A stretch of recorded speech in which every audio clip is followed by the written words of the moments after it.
5 ನಿಮಿಷದಲ್ಲಿ ಮಾಡುವಂಥ ಒಂದು ಸ್ನ್ಯಾಕ್ಸ್ ಕಾಫಿ, ಟೀ ಜೊತೆಗೆ ತುಂಬ ಚೆನ್ನಾಗಾಗುತ್ತೆ ಇದು. ಅವಲಕ್ಕಿ ಒಗ್ಗರಣೆ.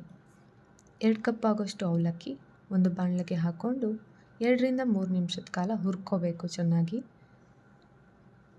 ಸ್ವಲ್ಪ ರೋಸ್ಟ್ ಆಗೋ ತನಕ ಹುರ್ಕೊಂಡು, ತುಂಬ ಹುರ್ಕೊಂಡ್ರೆ ಅದು ಸಣ್ಣ ಆಗೋಗುತ್ತೆ ಅವಲಕ್ಕಿ.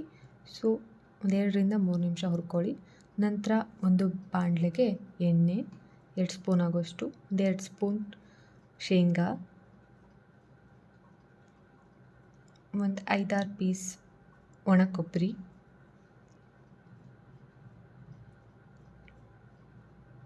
ಒಂದು ಸ್ವಲ್ಪ ಕರಿಬೇವು,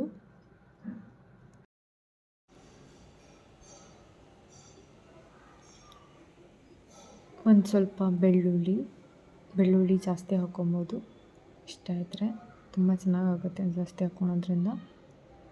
ಒಂದು ಸ್ವಲ್ಪ ಗೋಡಂಬಿ, ದ್ರಾಕ್ಷಿ, ಬಾದಾಮಿ ಇಷ್ಟ ಇದ್ದರೆ ಹಾಕ್ಕೋಬೋದು. ಹಸಿಮೆಣಸು ಖಾರ ಜಾಸ್ತಿ ಬೇಕಂತ ಅಂದರೆ ಒಂದು 4-5 ಹಾಕ್ಕೊಳ್ಳಿ. ಖಾರ ಕಮ್ಮಿ ಇರಲಿ ಅಂತ ನಾನು 2 ಹಾಕಿದ್ದೀನಿ. 1 ಸ್ಪೂನ್ ಸಾಸಿವೆ, 1 ಸ್ಪೂನ್ ಜೀರಿಗೆ, 1 ಸ್ಪೂನ್ ಆಗೋಷ್ಟು ಅರಿಶಿನ ಹಾಕಿ ಚೆನ್ನಾಗಿ ಫ್ರೈ ಮಾಡ್ಕೊಳ್ಳಿ. ನಂತರ ಹುರ್ಕೊಂಡಿರೋ ಅವಲಕ್ಕಿನ ಹಾಕ್ಕೊಂಡು ಮಿಕ್ಸ್ ಮಾಡ್ಕೋಬೇಕು ಚೆನ್ನಾಗಿ. ಈಗ ಅವಲಕ್ಕಿ ಒಗ್ಗರಣೆ ರೆಡಿಯಾಗಿದೆ. 1 ಸ್ಪೂನ್ ಆಗೋಷ್ಟು ಉಪ್ಪು, 1 ಸ್ಪೂನ್ ಸಕ್ಕರೆ. ಇದು ಟೇಸ್ಟ್ ಚೆನ್ನಾಗಿರುತ್ತೆ ಸಕ್ಕರೆ ಹಾಕೋದ್ರಿಂದ. ಅವಲಕ್ಕಿ ಒಗ್ಗರಣೆ ರೆಡಿಯಾಗಿದೆ. ಇದೇ ಥರ ವೀಡಿಯೋಸ್ ಬೇಕಂದರೆ ನಮ್ಮ ಚಾನಲ್ಗೆ ಸಬ್ಸ್ಕ್ರೈಬ್ ಆಗಿ, ಶೇರ್ ಮಾಡಿ, ಲೈಕ್ ಮಾಡಿ. Thank you.